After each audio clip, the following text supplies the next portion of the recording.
Hi again, and welcome to another video. This video is going to be a two-parter. I'm doing another prompt series, and this one's for October, and it's the Once Upon a Haunted Forest prompt series. I'll include an image of the prompt list at the end as well, along with the reward splash that I usually do at the end. But this prompt series came from Instagram, from Moonbound Studio and Neeline. I'll put their usernames on screen here too. They created a series where in the first day, which is this one, you create a character, and then throughout the rest of the prompts, your character is going through this haunted forest and interacting with all these different prompts. So like draw a little scene or draw characters that go together.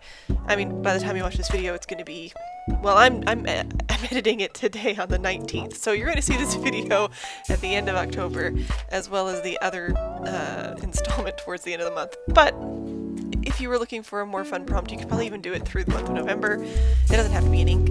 It can be in whatever medium you want. It's basically just a fun prompt list to work on through the month.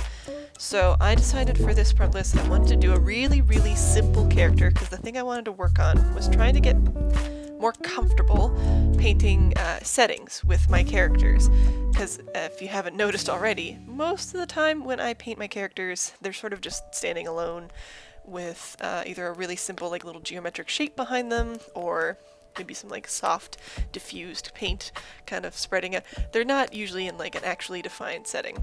So I decided for this character, I sketched a few different things, and I ended up being like, I kind of like the idea of the little skeleton in the pattern, so it's just a really strong silhouette with the little skeleton so that I can kind of make it so you can see which way it's facing or pointing. And I went for this little like fox, deer dude. I don't know. I don't know what it is. I don't know if it's male or female. It's just sort of what it is. You can see my sketches here on the side as I kind of like worked out the little character, and I really like the idea because I was like, this is great, very simple silhouetted character, not important to work too hard on that part of it, and to spend a little more time on the settings. So the first prompt after the setting up the scene with your character was, I think, shadowy friends. And I wanted to do where I'd done a couple little thumbnails thinking of ideas, and I ended up going with one where I have my little character sitting in front of fire, and the shadow they cast is becoming a bunch of little like forest animal spirit things. And I thought that was a cute idea, so I went through with it. And I very quickly decided, I hadn't decided it ahead of time, I just did the first one only in ink because I didn't really know what I wanted to do.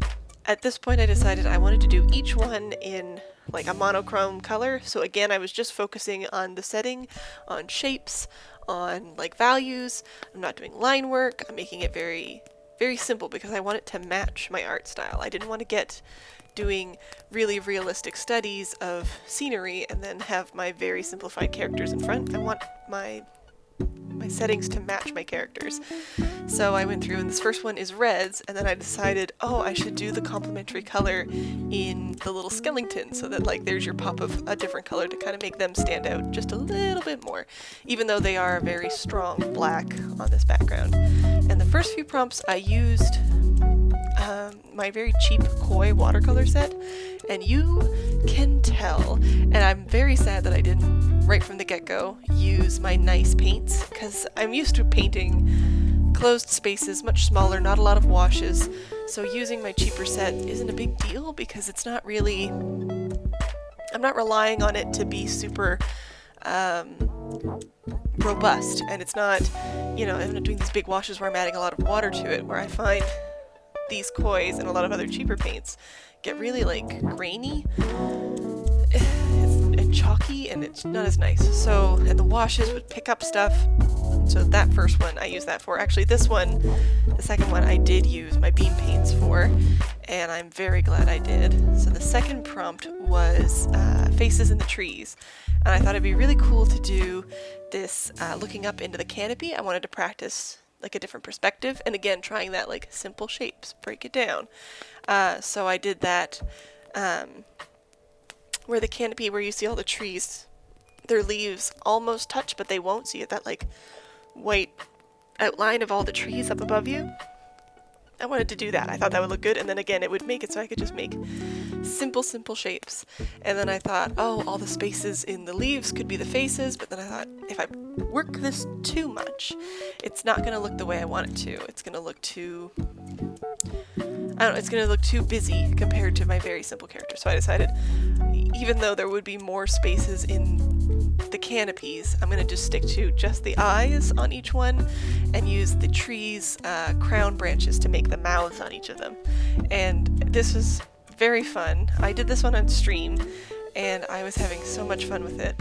And then again, you see I use my beam paints, so here a lot of these washes are nice and smooth. Like, there's parts where the edges dried a little bit faster than the others, but it's still clean and soft and nice and solid. Like, it laid down the way I like, is what I'm saying.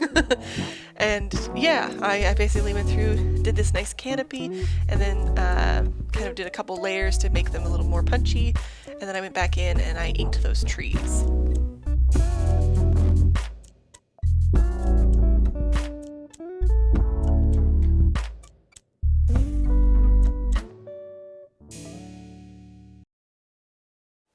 I wanted to make that center tree, the big main one, the most spooky, so I gave it even like a nose space and the thickest trunk, and I tried to give it the most like interesting branches just to make it kind of stand out, because that's the one our little character's looking up at. And the other ones I just did as simply as possible. I also didn't use, I said inked, I didn't actually ink the trees. I used, I have like a watercolor, this beautiful brown colored like watercolor brush. I got it in a art kit years ago, and it's like my favorite color of brown to use for stuff. It's very warm and nice, and technically brown is just very dark orange, so I figured the brown would be fine in this piece to still stick with that like monochromatic look. And again, yeah, I was trying to do that perspective where I drew the eye up to that center tree, and then as you looked around you saw all the little faces and all the other canopy trees. And so I did all of this like little branchy brush down at the bottom. Every other one I did a white border because I taped them down. This one I forgot what I was doing and I didn't. Whoops.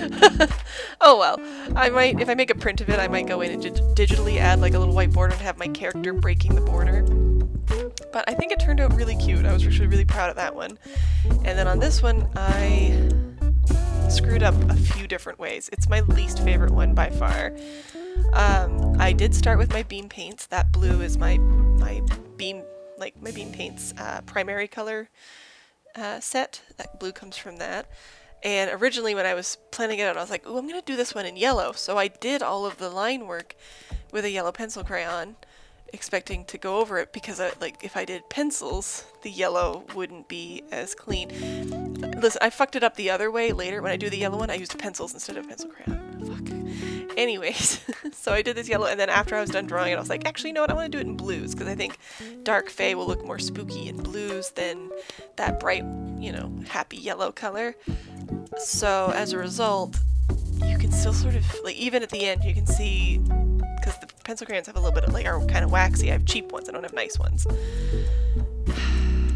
Anyways, you can see the line work all the way to the end. I don't like that. And on top of that, I was mixing my blues with my koi. It was the blue base was nice. It was my beam paints blue, which was very smooth and clean and warm, or not warm, but creamy, if that makes sense.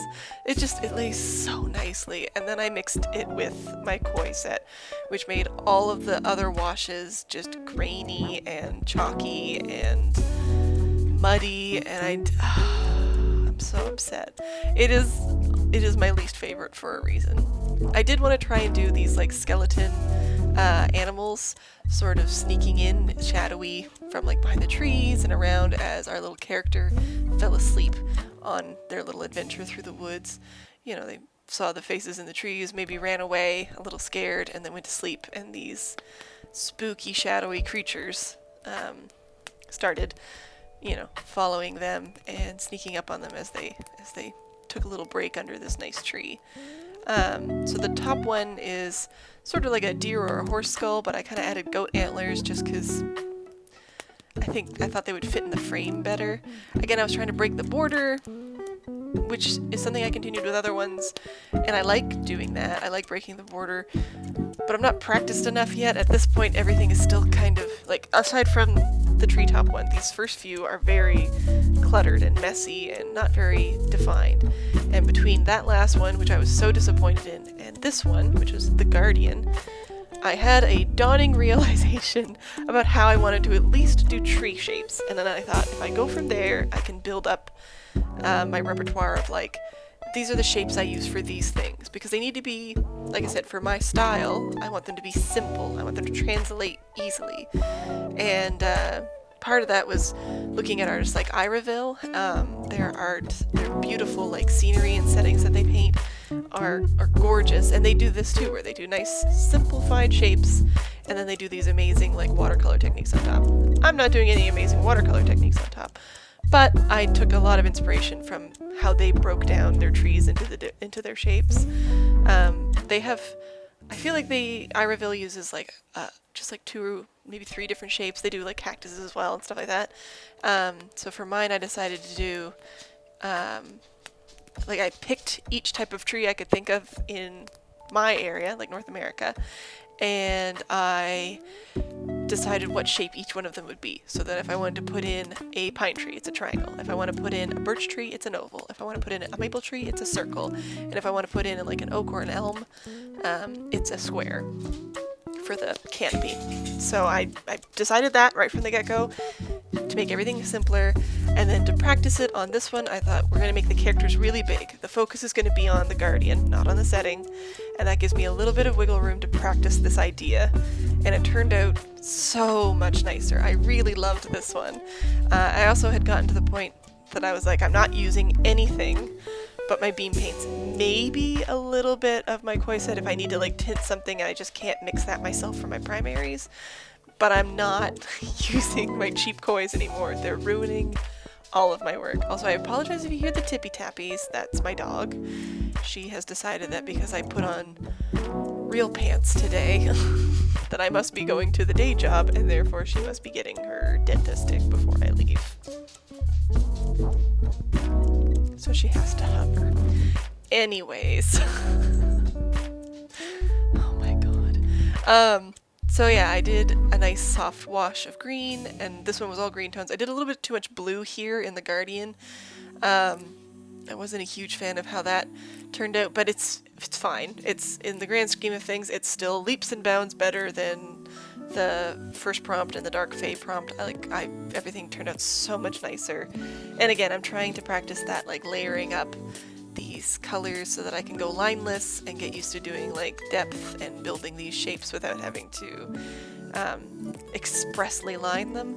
Just, again, because if they're going to be my background elements, I don't want them to be super distracting from what I normally paint, which is basically characters or creature creations. Like, I'm not painting whole settings normally. It's not about the setting normally. So this is what I wanted to practice.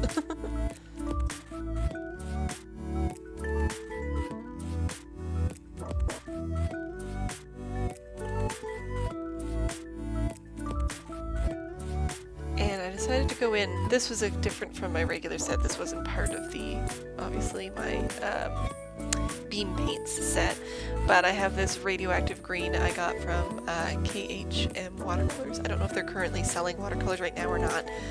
They're handmade as well, and it's just this radioactive green, and I thought this will really stand out if I give the Guardian one big green eye. So I thought that was really cute, and I kind of went in with that, and then I went over and I did a little bit of line work on the Guardian because they were technically a character, so I wanted them to stand out a little bit, but I didn't want to do the kind of harsh black that would be part of our little main character. So I lined it with just a dark green, and I thought it turned out pretty cute. And I just love my little Guardian. I think it's so sweet. I guess he's a big Guardian.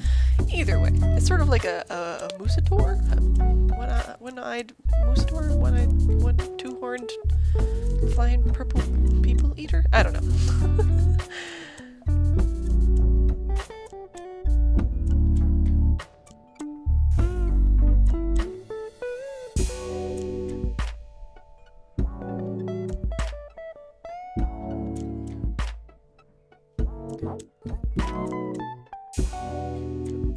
And I guess if we continue with the story I sort of set up, maybe the Guardian came and saved our little main character from the Dark Fae that were about to grab it in its sleep. So he woke up and turned around, and oh my gosh, look at this big guy. And also you can see there in the background again, I just sort of very simple, solid shapes. This one I didn't necessarily do individual trees.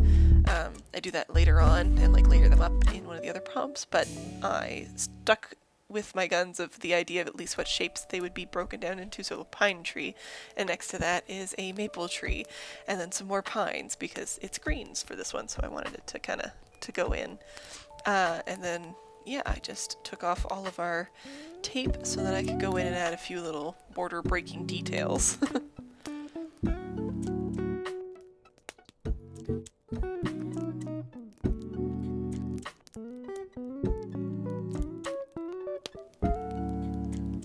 So for my little details, I thought something that's a nice setting, maybe some birds would be good. Something simple and kind of cute. And yeah, I think it turned out pretty good. This one's my favorite of the first batch. I finished another 2 yesterday, and you'll see actually in the end card one of the illustrations I've done that came later, and that's the one I've chosen for the print next month, as well as a little sticker of our little hero and another character that's going to show up in a later prompt I haven't done yet, but I had thumbnailed out and knew I was going to include him. I hope that you enjoyed watching me work on these first handful of prompts from this series, and if you want to support me in any way, you can join my Patreon. The link will be in my description. There's tiers for digital rewards as well as a tier for stickers and prints. You also get access to a Discord, so you can chat with me personally if you'd like, and, you know, hang out. I also stream on Twitch, often art, sometimes games, and I also have originals for sale in my store Envy shop. These will be included with them by the end of the month. Once I get them all done, I'm going to load them all up in one batch, so if you like any of the prompt series, they'll all be for sale. And I hope you had a great time. And before I go, I'd like to thank all of my patrons. So John Rex, Dan the Penguin, Michelle Doing, Mila Pixel, sorry, Renee, Sarah, Emily Cannon, Mary Chase, Nicole Goodnight, Justin Thulu, Atticus Jackson, So Spice, Audrey McAvoy, Olivia White, Philippa Riggs, Tasha Red Fox, Friday Norvell, Rory, Jesse's Grill, and Andrew Wilson. Thank you so much. I hope you all have a great day. See you later. Bye!